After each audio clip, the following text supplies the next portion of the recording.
நல்லதோர் வீணை செய்தே அதை நலங்கெட பொழுதில் எறிவதுண்டோ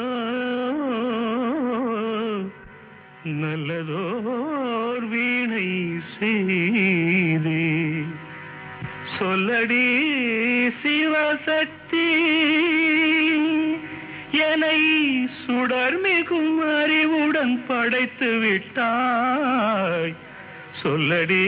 சிவசக்தி நல்லதோர் வீணை செய்தே அதை நலங்கெட பொழுதில் எறிவதுண்டோ நல்லதோர் வீணை செய்தே அதை நலங்கெட பொழுதில் எறிவதுண்டோ சொல்லடி